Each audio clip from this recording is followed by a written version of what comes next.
Agora está entrando a Patrícia, né? Eu vou apresentar novamente a Patrícia, porque algumas já entraram e a Patrícia não tinha entrado. Patrícia, boa tarde, paz e bem? Paz e bem, irmã Josefa. Seja muito bem-vinda, né? Você foi convidada para falar sobre, como nós estamos falando, o nosso tema da Assembleia, em todo o Brasil, como a Sueli já disse, é fome de pão, fome de justiça. Você tem fome de quê? Dá-lhes vós mesmo de comer, né? Nós já sabemos desse tema da campanha da fraternidade, né? Uns anos atrás, né? E a Patrícia, ela vai falar sobre a conversa sobre a fome no Brasil atual, todos dados recentes e principais conceitos, né? Patrícia Amorim, ela é, ela é formada, ela é doutora em design, professora na Faculdade de Arquitetura e Urbanismo, na USP, e mestrada em agroecologia pela UFSCar. E, ao mesmo tempo, a Patrícia participa conosco na Pastoral do Menor, ela é um agente de pastoral aqui na paróquia Divino Espírito Santo, região Episcopal Sé. Além disso, a Patrícia está entrando conosco, fazendo parte do PAR, Projeto de Assistência Religiosa, Projeto Evangelizando a Casa, Fundação Casa, Ruth Pistori. Patrícia, seja muito bem-vinda, a casa está aberta para você, em todos os momentos, né, que nós sentimos alguma dificuldade, vamos bater na sua porta, tá bom? Então, você pode iniciar com a sua fala. Obrigada, irmã Josefa. Eu queria agradecer muito o convite. Vocês me ouvem? Só para garantir que a gente está se comunicando bem? Sim. Massa, obrigada, gente. Sim. Perfeito. Então, eu queria agradecer muito o convite da irmã Josefa. Como ela disse, eu faço parte do grupo da pastoral que atua na paróquia do Divino Espírito Santo, e já estou no projeto há mais de um ano, desde fevereiro do ano passado, e a gente teve a oportunidade, há uns meses atrás, de fazermos uma reunião íntima do nosso grupo, conversando mais atentamente sobre essa questão da fome. Isso aconteceu bem próximo do lançamento da campanha da fraternidade desse ano, mas não necessariamente vinculado a isso. E então, eu fico super feliz de estar aqui e de alguma maneira, poder contribuir para a reflexão sobre esse tema. Né? Eu queria ressaltar que eu não sou uma especialista na área, como vocês veem, a minha formação originalmente é no campo do design, mas recentemente eu tenho me aproximado muito dessa questão de segurança alimentar e nutricional por conta da minha pesquisa atual, né? Eu sou professora na universidade e atualmente eu estou fazendo uma pesquisa sobre segurança alimentar, sobre hortas urbanas comunitárias, né? Então, esse é um tema que tem capturado muito a minha atenção, né? A questão da fome na cidade e também a questão da pobreza, né? Visto que são fenômenos que, como a gente vai ver aqui na minha fala daqui a pouquinho, eles estão super conectados, né? Então, só para orientar um pouco essa conversa que a gente vai ter agora, eu propus essa minha fala muito como uma conversa mesmo, então a ideia é que a gente aqui troque, né? Mas eu tenho trouxe alguns slides para nos ajudar aqui nesse percurso, e eu vou começar a compartilhar. Eu queria que vocês me confirmassem se estão conseguindo ver aí. Estamos, sim. Pronto, perfeito. Perfeito.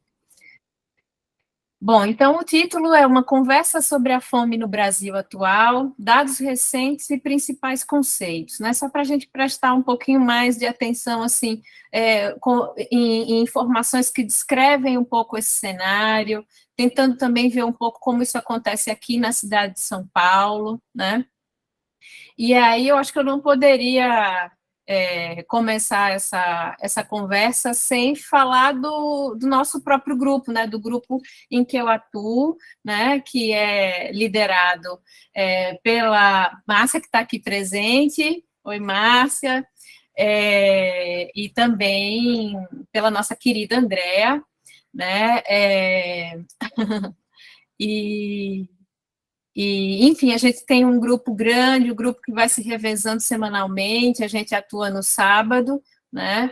E são equipes que atuam não só na preparação dos alimentos, né, como também na distribuição desses alimentos, dessas refeições, melhor dizendo, né, das marmitas, para a população de rua aqui na vizinhança da nossa paróquia, né? Então, a gente pode visualizar aí um pouco de quem somos nós, e a gente tem esse hábito aí de fazer o registro do grupo um pouquinho antes da nossa saída. E, enfim, esse nosso cotidiano, né, ele diz respeito ao contato com essas pessoas, né? Quem são as pessoas com as quais a gente interage, para quem a gente distribui esses alimentos, né? Quem são as pessoas que recebem, né, o resultado dessa nossa ação, e que estão também de uma forma muito, muito profunda, né? Dialogando com a gente, falando das suas dificuldades, das suas angústias, né, dos desafios que estão enfrentando a partir do momento em que estão numa situação de vulnerabilidade social tão grave, né, a partir do momento que essas pessoas estão sem moradia, né, e vivem na rua. Então, esse contato, ele é muito intenso, né, embora a gente,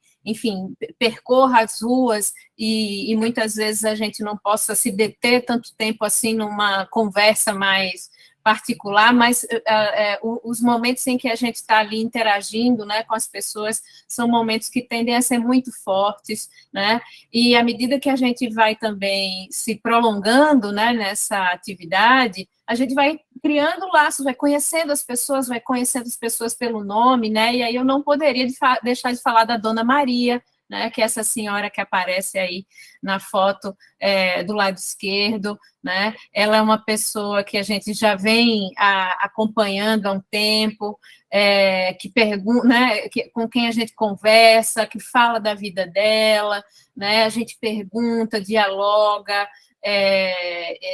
e que expressa muito, assim, o quão valioso é esse trabalho que a gente está realizando, né, e que eu friso aqui, assim, é um serviço nosso, né, nós estamos a serviço deles, assim, né, então, eu acho importante trazer um pouco aqui de quem são, né, essas pessoas.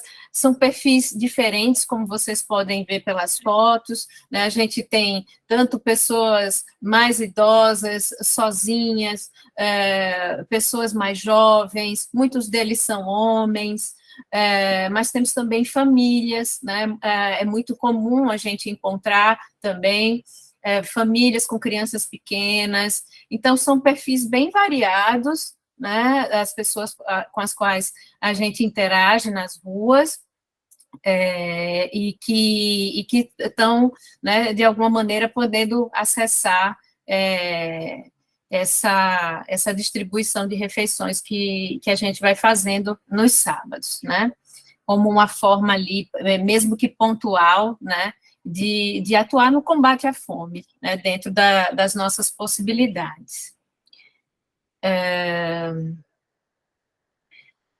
Bom, e aí já tendo, assim, né, de alguma maneira, trazido um pouco desse cenário, né, com o qual a gente se depara todos os sábados, eu acho importante a gente visualizar alguns números que vão dar para a gente um pouco mais da dimensão, né, do que é que são esses problemas, porque, na verdade, não é um problema social só grave, né, a população em situação de rua, ela enfrenta a fome, né, cotidianamente, e que é o público com o qual a gente interage, né, infelizmente é um contingente, é um número de pessoas que aumenta cada vez mais, né, isso, inclusive, cresceu exponencialmente após a pandemia, né, no contexto da pandemia. Então, nesse quadro, vocês podem perceber que em 2022, numa pesquisa realizada pela Rede Pensan, que produz o relatório do Vigizam, nós tínhamos 33,1 milhões de pessoas no Brasil que não tinham o que comer, ou seja, 33 milhões de pessoas passando fome no nosso país. Né? Isso é um número alarmante, isso é um número extremamente grave, né? Isso, obviamente, que contempla tanto o contexto urbano quanto o contexto rural, né?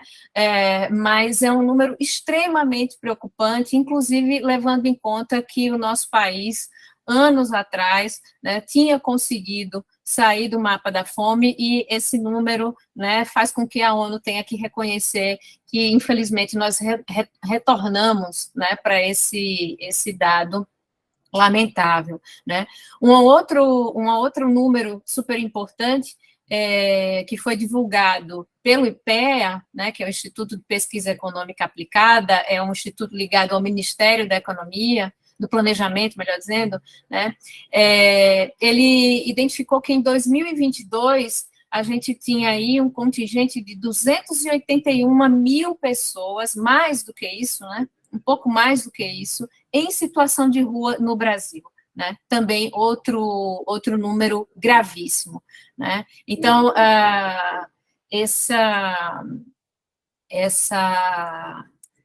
essa realidade, né, com a qual a gente se depara semanalmente, ela é apenas um fragmento, né, dessa situação que se configura dessa maneira nos dados mais recentes que foram publicados, né? Logo mais, acredito que a gente vai ter novas pesquisas atualizando esses números, mas esses são os dados mais recentes de 2022, né? E aí, na hora que eu acessei aqui a nossa conversa, né, a nossa colega que também integra o grupo da Pastoral estava falando que fome é essa, né? Que fome é essa? E coincidentemente, aqui nesse slide eu coloco isso de novo, né? Que fome é essa? O que é a fome, né? No final das contas. Porque se a gente for especificar, se a gente for qualificar, né, essa privação, ela pode ser especificada, ela pode ser quantificada de várias maneiras, né?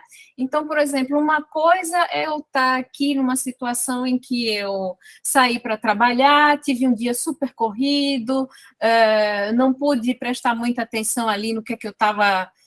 que eu podia comer ali na hora do almoço, pulei uma refeição por conta de atividades profissionais ou outras coisas que se colocaram ali na minha vida, e aí, no final da tarde, eu estou sentindo, né, aquela, puxa, não comi direito, não comi quase nada, né? Será que é sobre essa fome que a gente está falando, né? Então, eu acho que um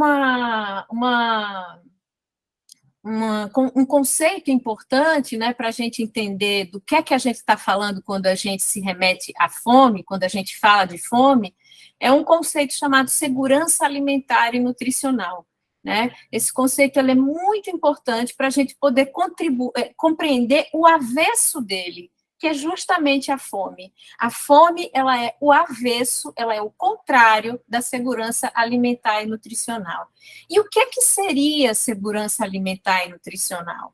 Né? E aí eu trouxe para compartilhar com vocês essa definição que é elaborada pelo Conselho Nacional de Segurança Alimentar e Nutricional, que é o CONSEA. É um conselho muito importante para a gente, é um conselho muito importante no Brasil, né? É um órgão que assessora a presidência da República, então não é qualquer coisa, né? E que, graças a Deus, né, ele foi reativado esse ano, né? Porque no governo anterior ele havia sido extinto, né? Isso teve um impacto terrível, inclusive se a gente for considerar que estávamos no contexto de pandemia. E aí, a gente voltando aqui para o conceito, né, que eu quero ler para vocês, vamos ver que coisa... Eu acho esse conceito lindo, né? O quanto que ele é inteligente, o quanto que ele é profundo, o quanto ele descreve bem, né? O que é segurança alimentar e nutricional. E aí eu sublinho assim com vocês, né, essa ideia de segurança.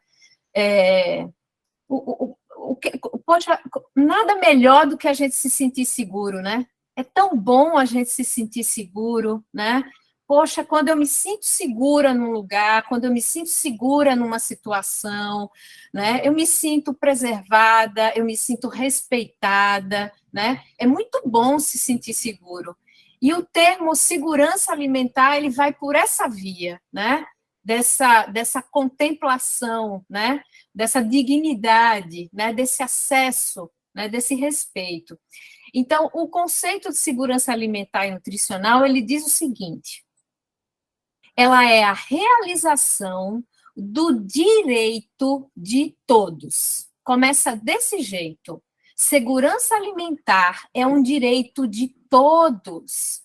Está na Constituição que todos temos direito a uma alimentação básica e nutritiva, né? Todos, e não é só eu ou você, né? Ou a irmã Josefa ou Rafa, não. Né? Todos nós temos esse direito, inclusive os nossos irmãos que estão em situação de rua, né? E é um direito que é assegurado pela Constituição. Então, continuando aqui na leitura, né? A segurança alimentar, ela é a realização do direito de todos ao acesso regular e permanente. Não pode ser um dia sim, outro não. Tem que ser sempre, porque a gente tem fome todo dia, a gente precisa se alimentar todo dia, né? Nós somos um organismo vivo, a gente precisa se nutrir constantemente para a gente poder realizar as nossas atividades, para a gente poder viver, para a gente poder estar no mundo, para a gente poder contribuir, né? Então, é a realização do direito de todos ao acesso regular e permanente de alimentos de qualidade e em quantidade suficiente, ou seja, não adianta eu comer um alimento que é pobre em nutrientes, que não vai me trazer saúde, que não vai garantir que eu tenha o vigor, né, para encarar os desafios do dia a dia. Então, eu tenho que ter acesso a um alimento fresco, a um alimento nutritivo e na quantidade adequada, né? Sem comprometer, obviamente, o acesso a outras necessidades essenciais. Ou seja, eu preciso poder ter acesso à minha alimentação saudável, nutritiva, e sem isso, ter que abdicar de outras coisas que também são importantes para a minha existência. Né? Ou seja, o ideal é que eu consiga ter a minha moradia, cumprir com os compromissos de garantir a minha moradia, né? De garantir coisas que são importantes para a minha existência, e que, ao mesmo tempo, eu também possa garantir a minha alimentação, porque essa é a realidade de muitas pessoas no Brasil, né? Que não tem condição e que tem que optar entre pagar o aluguel ou fazer a feira, né? Então, seguindo aqui na leitura, né?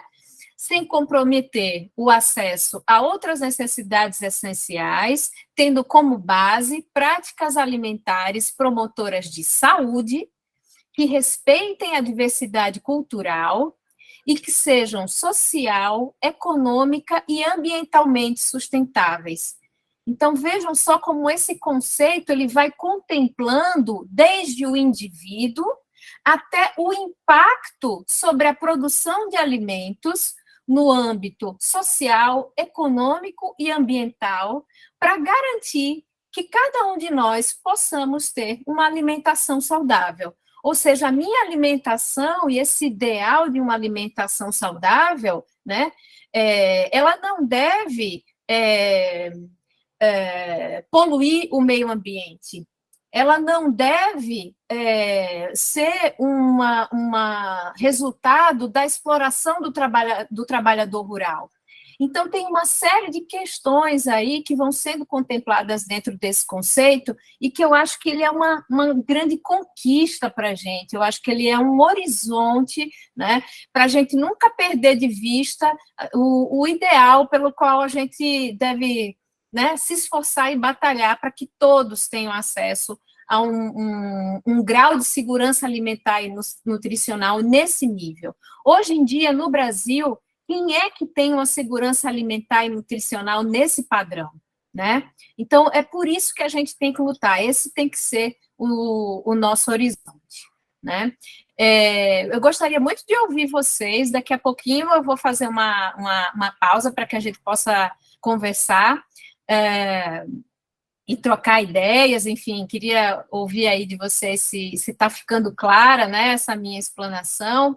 Mas aí, numa síntese, né, e tentando também agora fazer essa reaproximação à ideia da fome, já que a gente já conversou sobre o que é segurança alimentar e nutricional, que é esse ideal, né, eu até coloquei essa carinha aí feliz, né, a segurança alimentar e nutricional, ela nos preenche nesse nível, né, ela nos faz saudáveis, ela nos faz vigorosos, ela nos deixa dispostos para estudar, para trabalhar, para contribuir para a sociedade, para contribuir com os nossos colegas, para construir ou tentar construir uma cidade melhor, um bairro melhor, um país melhor, né?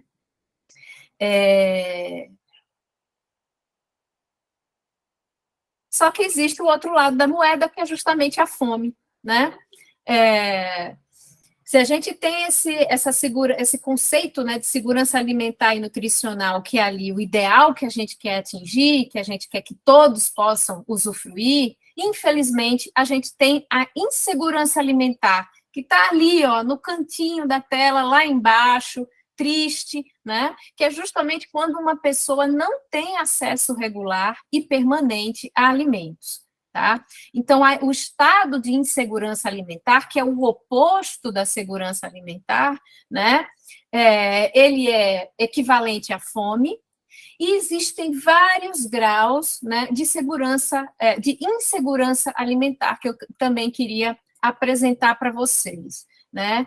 E o primeiro deles é a insegurança alimentar leve, né? Ou seja, ela vai dizer respeito a uma incerteza quanto ao acesso de alimentos num futuro próximo, ou quando a qualidade da alimentação já está comprometida. Ou seja, são aquelas pessoas ou aquelas famílias que, por conta de algum aperto financeiro, de alguma dificuldade, de alguma pressão, elas têm que olhar para a forma como elas se alimentam e repensar aquilo de um outro jeito, né? Muitas vezes abrindo mão, por exemplo, de alguns ingredientes ou de alguns alimentos que elas não têm mais condição de adquirir, né? Então, vão ter pessoas que vão se encontrar numa situação que não podem mais comprar ovos, que não podem mais comprar carne, que não podem mais comprar frango, e aí vão substituindo por equivalentes, né? E geralmente esses equivalentes são mais pobres em termos nutricionais, né? Então, isso indica que essa pessoa, essa família, ela está numa situação de insegurança alimentar leve, né? Ou ela está substituindo alguns alimentos que ela costumava acessar, né? Ou então ela já está um pouco insegura em relação à qualidade da sua alimentação num futuro próximo, né? Um outro nível, né, seria aí já a insegurança alimentar moderada, que é quando eu começo a ter, além da troca de alimentos ou da exclusão de determinados itens da minha feira, né? eu já não tenho mais uma quantidade suficiente de alimentos para o que eu necessito diariamente para me nutrir.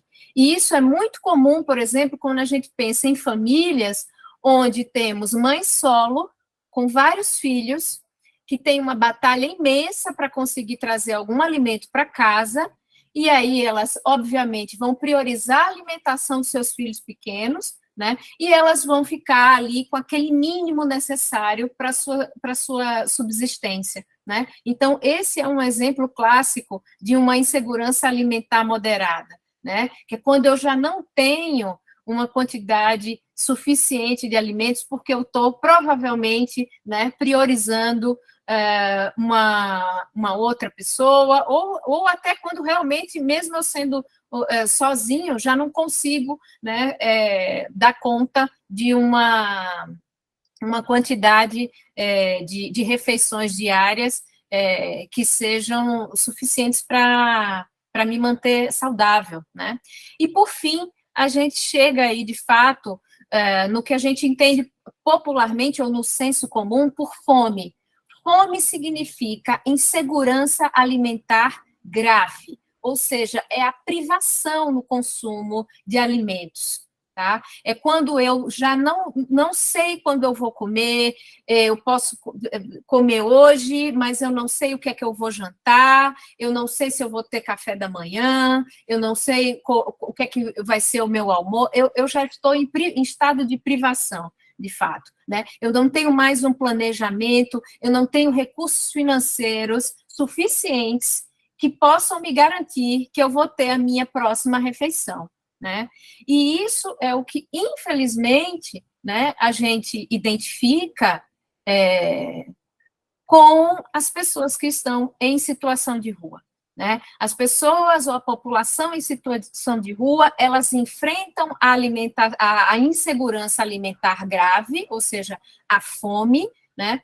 E elas enfrentam também a pobreza extrema, ou seja, elas não têm recursos financeiros, né? Elas são, desculpem, elas são completamente dependentes, né? Sejam de doações, sejam do poder público, para satisfazer o mínimo das suas necessidades básicas de existência, né? Então, é um desafio imenso, né? Que essas pessoas enfrentam cotidianamente, né? E aí eu queria falar um pouquinho e detalhar um pouco mais aí alguns números relacionados às pessoas em situação de rua, né? Atualmente em São Paulo, 25% das pessoas, aliás, atualmente a cidade de São Paulo concentra 25% das pessoas em situação de rua de todo o Brasil, né? É uma contradição tremenda, vocês vão concordar comigo, né? Porque é a cidade mais rica do país e é a cidade que, ao mesmo tempo, concentra o maior número, né, de pessoas em situação de rua. Então, tem alguma coisa muito errada aí, né? Temos uma desigualdade social absurda, né, que faz com que a gente vivencie numa mesma cidade esses dois extremos, né? Em 2022, 48.261 pessoas viviam nas ruas na cidade de São Paulo, né? E esse é um contingente, esse é um número recorde, pessoal. Esse é um número recorde. E, óbvio, a gente tem que colocar nessa conta aí os impactos da pandemia, tá? Mas é um número assustador. Só para vocês terem uma ideia, é como se a gente pegasse o Itaquerão, o estádio, e lotasse. E esse número representa o estádio do Corinthians lotado. Tá? Esse número representa a população da cidade de Tremembé. É o equivalente a isso. Então, assim, é muito alarmante. Né? E são dados que foram divulgados pelo Observatório Brasileiro de Políticas Públicas com a população de rua, com a população em situação de rua. Fiz questão de colocar de onde eu tirei essas informações, e depois eu vou compartilhar com vocês também o relatório deles, o link para quem tiver interesse. Esse é um instituto seríssimo, né, e que está acompanhando de uma forma muito detida, muito atenta a esse problema das pessoas em situação de rua aqui em São Paulo. Tá?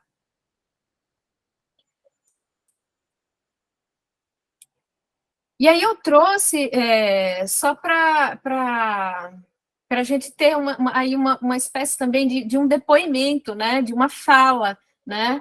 Eu acredito que vocês já devam ter escutado de uma organização chamada SP Invisível, né, que faz um trabalho incrível com a população de rua, né, levantando recursos, dando de alguma forma, para além de alimentação, né, buscando aí formas de fazer com que essas pessoas resgatem a sua dignidade, a sua condição de vida, né, e possam sair da situação de rua em que elas se encontram. E aí eu trouxe esse post do Instagram, que foi publicado muito recentemente, e que ele fala um pouco desse momento que a gente está vivendo agora do inverno, né? Então, esse senhor chamado Luiz tem 58 anos, e aí ele conta, faz algumas noites que eu não consigo dormir direito por conta da ventania, eu só durmo de dia. Está muito frio de madrugada, e só Deus para aquecer nosso coração. Saí de casa porque discuti com a minha família, eu espero voltar um dia, né? Hoje eu não me sinto bem, aliás, vivo na medida do possível. Como alguém vai estar bem na minha situação, né? E essa é uma história que a gente conhece bem, né? Que a gente tem acompanhado, infelizmente, né? Muito de perto e histórias que inclusive, tem finais muito, muito tristes, né? Mas só para a gente também poder compreender um pouco melhor, né? O que é que caracteriza, né? Quais são as razões, os motivos que levam as pessoas a se encontrarem, né, em situação de rua? Então, algumas razões, né, são o desemprego, ou seja, perdeu a sua renda, né? O abandono familiar ou perdas relacionadas à família, então, o fim de um casamento, né, uma ruptura familiar em algum sentido, questões como alcoolismo, como dependência química, né, egressos do sistema carcerário que também não conseguem se inserir e às vezes também acabam se encontrando em situação de rua, pessoas que sofrem preconceitos e discriminações, isso é muito comum, por exemplo, com a população de rua trans, né? A população LGBT em condição de rua, né? Que muitas vezes enfrentaram, né, preconceito em suas casas, não foram aceitos por suas famílias e foram expulsos de casa, né? Pessoas com doenças mentais e problemas de saúde, pessoas que sofreram abusos, que sofreram violência física, né, violência sexual, pessoas que foram impactadas economicamente pela pandemia e perderam a sua casa, perderam o seu trabalho, não tinham mais condição de pagar o seu aluguel, né, e tiveram que ir morar na rua, ou também as pessoas que nasceram, né, e se criaram na rua. Né? Então, essas são algumas aí das razões. Né? E aí, só para caracterizar nessa circunstância, o que é estar em situação de rua? Né? O que é que implica viver nessas condições? Né? Isso implica falta de moradia, ou seja, essa pessoa ela não tem um lar, essa pessoa não tem um teto, né? Ela não tem um espaço onde ela possa se abrigar, né? E por isso ela está exposta a essa situação, né, de vulnerabilidade habitacional. Ela não tem o acesso regular também à alimentação, né, dentro desse contexto, como consequência, né, se ela não consegue garantir sua moradia, muito provavelmente ela também vai estar numa situação de vulnerabilidade alimentar, né? Essas pessoas, então, vão dormir nas calçadas, nos parques, embaixo das pontes, dos viadutos, são lugares completamente inóspitos, muitas vezes, né? Não conseguem se proteger do frio, não conseguem se proteger da chuva, não conseguem se proteger ali de perigos como assaltos, violência física e sexual, né? São pessoas também, como a gente percebe todo sábado, quando a gente vai para a rua, né, que estão vivendo em condições mínimas, às vezes até inexistentes de higiene, né? Então, estão vivendo ali em ambientes sujos, estão numa convivência íntima com animais, com os seus cachorros, por exemplo, a gente vê isso, né, muito constantemente, e é óbvio, né, que essa situação vai fazer com que essas pessoas estejam completamente vulneráveis a doenças, né, e, por sua vez, né, por conta dessa situação de vulnerabilidade social, também não tem acesso a cuidados médicos básicos, né? E aí, só para fechar um pouco aí desse, né, só para tentar concluir, já estou aqui terminando a minha fala, o que seria, então, necessário, né, para a gente reverter essa situação? Quais são as ações, né, que vão dar conta desse problema, né? Primeiro de tudo, fornecimento de uma moradia segura e acessível. Então, a gente tem que ter políticas públicas de moradia voltadas ao atendimento dessa população e que essas pessoas possam ter uma moradia digna, possam sair da rua e reconstruir as suas vidas, né? Acesso a alimentos e cuidados médicos básicos, né? Isso também é fundamental, né, para que possam se reconstruir, para que possam ter acesso a banheiro, né, a um atendimento médico, a primeiros cuidados ali, para poderem, né, ganhar ali o mínimo, né, de energia, né, para partir em busca, né, da ressignificação da sua vida e do seu projeto de existência, né? A capacitação e o emprego, isso é fundamental, né? Políticas públicas que estimulem a criação de empregos, né? A redução também do preconceito, né? Da discriminação, do estigma. Muitas dessas pessoas de rua são vistas com extremo preconceito, como se fossem a escória da sociedade, pessoas completamente marginalizadas, que não merecem o respeito de ninguém, né? E isso precisa também ser combatido e revertido, né? E que essas pessoas possam recuperar a sua dignidade, o seu valor próprio, né? E seguir em frente com as suas vidas. E para isso a atuação de todos é importante, né? Não somos nós, no nosso grupo da pastoral, sozinhos que vamos resolver esse problema. Esse problema é grande demais, né? A nossa atuação é valiosíssima, é importantíssima, né? Sem dúvida, não é isso que eu estou colocando aqui. Mas a gente precisa também, né, que governos, que organizações, que a sociedade civil se articule também nesse sentido, né? Trabalhando junto para que a gente possa, de fato, reverter esse quadro, né? E é óbvio que isso está acontecendo, né? A igreja atua nesse sentido, e aí eu faço questão, né, de mencionar a campanha da fraternidade desse ano, Fraternidade e Fome, que foi lançado ali em abril, né, e que está aí desenvolvendo uma série de ações no sentido de coleta de alimentos, enfim, uma série de atividades que vão atuar no combate à fome, né, que estão atuando no combate à fome. E é importante também mencionar outras ações, para que a gente também não se sinta, né? Nossa, nós somos formiguinhas, estamos sozinhos, né?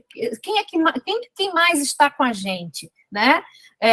E aí, novamente, eu insisto, né? O CONSEA, né? O Conselho de Segurança Alimentar, né?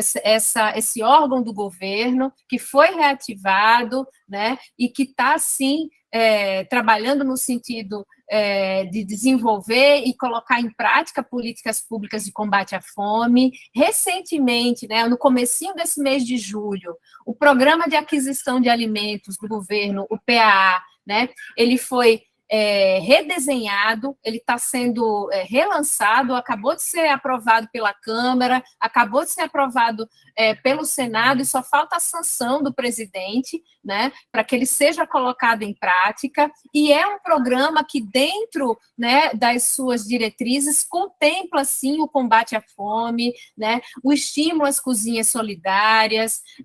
Então, é muito importante para a gente que esse programa seja implementado, né. O programa Minha Casa Minha Vida, que também vai atuar na produção de moradia para a população em situação de vulnerabilidade habitacional. Então, isso também é uma outra chave, né, para a gente tentar reverter esse quadro tão complicado, né, e também as ações que estão relacionadas à política nacional para a população em situação de rua, né, que precisa ser transversal, né, que precisa articular saúde, previdência, assistência social, trabalho e renda, segurança, né, para que, de fato, a gente tenha aí efeitos positivos, efeitos realmente transformadores, tá? Eu já estou concluindo, gente, desculpem aí se me estendi, mas eu não poderia finalizar essa fala, né, sem remeter a um termo ao qual eu sou muito ao qual é muito valioso para mim, é muito importante para mim, que é essa ideia de solidariedade concreta, né? E isso me remete a Mateus, capítulo 25, versículos de 35 a 40, que eu vou pedir licença a vocês para ler, mas eu acho que ele é muito inspirador para nós, né? Então, ele diz assim: pois eu tive fome, e vocês me deram de comer, tive sede, e vocês me deram de beber, fui estrangeiro, e vocês me acolheram, necessitei de roupas, e vocês me vestiram, estive enfermo, e vocês cuidaram de mim, estive preso, e vocês me visitaram. Então, os justos lhes responderão: Senhor, quando te vimos com fome e te demos de comer, ou com sede e te demos de beber? Quando te vimos como estrangeiro e te acolhemos, ou necessitado de roupas e te vestimos? Quando te vimos enfermo ou preso e fomos te visitar? O rei responderá: digo a verdade, o que vocês fizeram a algum dos meus menores irmãos, a mim o fizeram, né? Então, eu acho que essa é a palavra que nos guia, que nos orienta, né? Eu coloco aqui também as referências, né, para esses dados que eu trouxe. Eu vou copiar e vou colocar aqui no chat para quem quiser acessar esses links. Por fim, né, mais uma vez, agradecer a possibilidade de estar aqui participando. Estou muito feliz, gostaria muito de estar aí presencialmente, mas por motivo de saúde eu tive que ficar aqui em casa. Eu queria também dizer o seguinte: eu acho que a gente não pode perder de vista o valor da nossa contribuição, por menor que seja, né? E aí a gente vai se juntando assim em grupo e ela se torna uma coisa um pouquinho maior. E a gente vai lá no sábado e a gente faz do jeito que a gente pode. Algumas pessoas cozinham, como a Olinda, que faz o arroz maravilhoso. Outras pessoas se concentram na distribuição, que é o meu caso e o caso de tantos colegas, né? Cada um vai encontrando o seu jeitinho de contribuir, né? O seu jeitinho de estar, de alguma maneira, se solidarizando dessa forma concreta, né? E tentando, de alguma maneira, ajudar o próximo e a gente também se ajudando, né? Eu me sinto muito grata de fazer parte desse grupo. Eu acho que, no final das contas, por mais que eu tenha atuado aí na entrega das marmitas, eu sempre sinto que a mais beneficiada sou sempre eu, assim, por conta de toda essa experiência tão transformadora. Então, é isso, gente. Muito obrigada. Se vocês, pela escuta, se vocês quiserem fazer alguma pergunta, estou à disposição. Vamos